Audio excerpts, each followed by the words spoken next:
اور اس کے کان ان کی دعاؤں پر ہر وقت لگے رہتے ہیں، مگر بدکار خدا کی نگاہ میں ہیں۔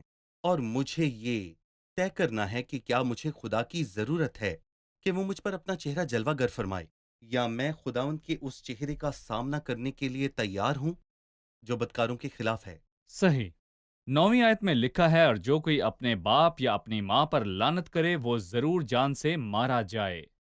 خدا ماں باپ کی عزت کے حوالے سے بے حد سخت ہے، نہ صرف والدین کے احترام کے معاملے میں بلکہ ان کے خلاف کوئی ایسی بات بھی کہنا جس سے انہیں دکھ ہو۔ لہٰذا آپ اس میں کیا دیکھتے ہیں؟ میرا مطلب، اگر آپ متی کا 15واں باب پڑھیں، ہمیں فریسیوں اور شرع کے عالموں کا ایک گروہ ملے گا جو یروشلم سے خدا کے پاس آئے۔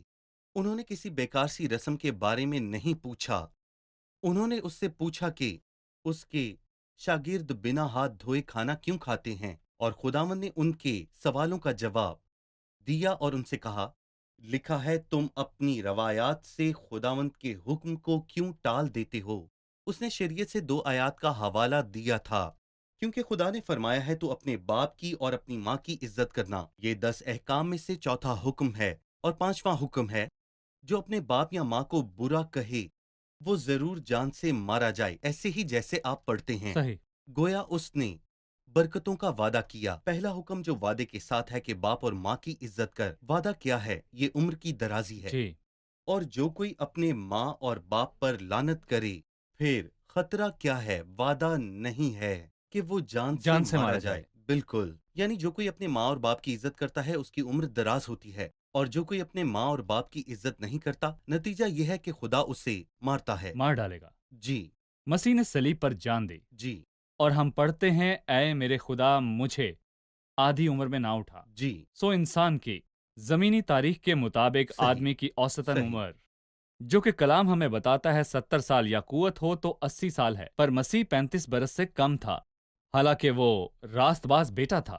راست وہ باز تھا، راست باز تھا بالکل۔ جس نے اپنے جسمانی والدین کی فرما برداری کی، اور اپنے تمام سفر میں اس نے اپنے آسمانی باپ کی فرما برداری کی۔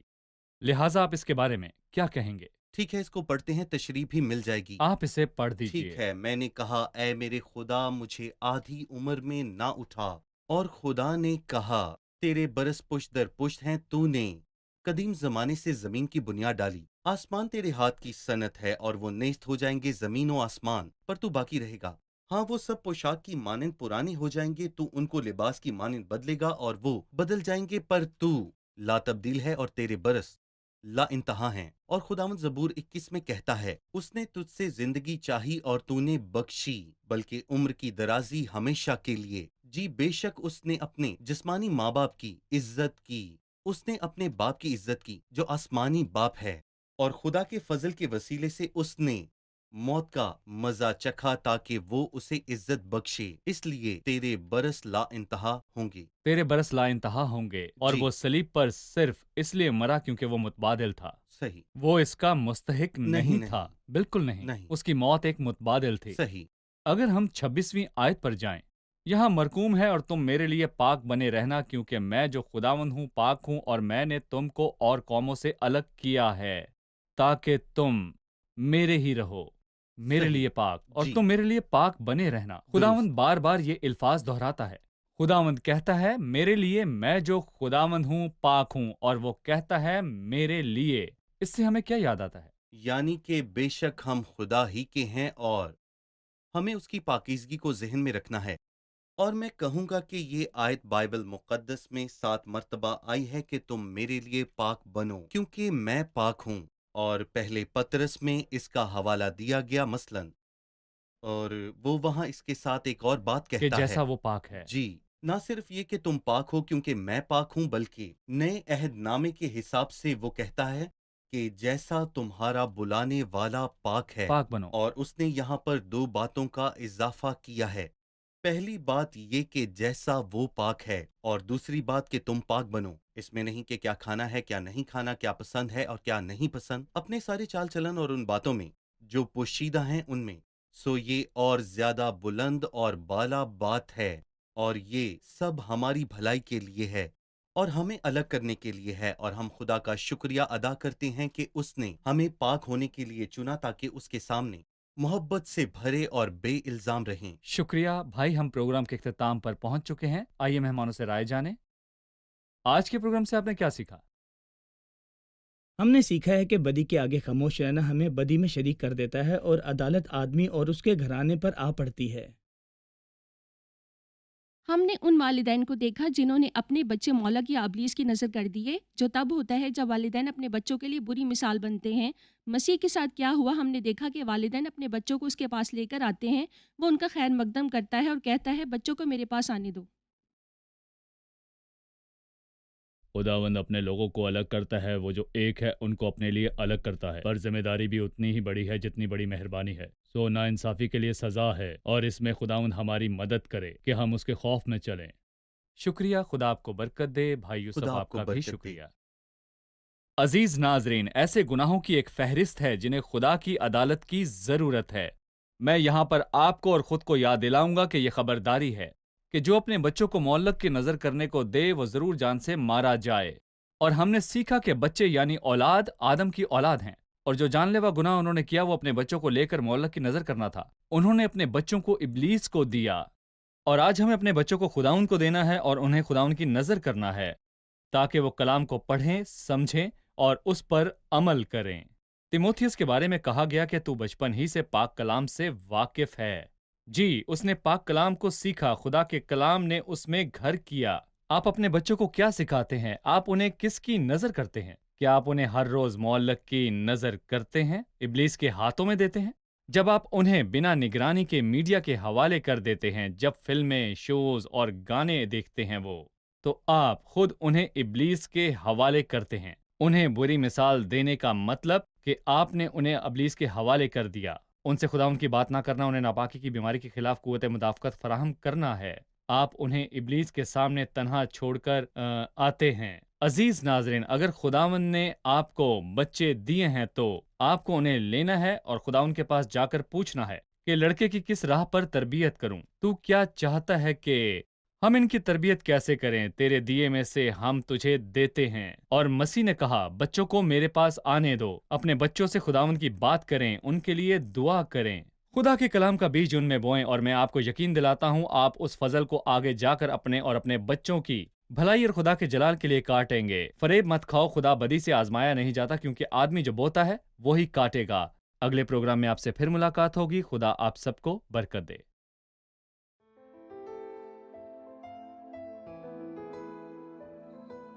تیرا کلام رہے گا قائم، پہاڑ جب نہ رہے خدایا، تیرے منہ کی ایک بات بھی ٹلے گی نہ، چاہے کچھ بھی ہو۔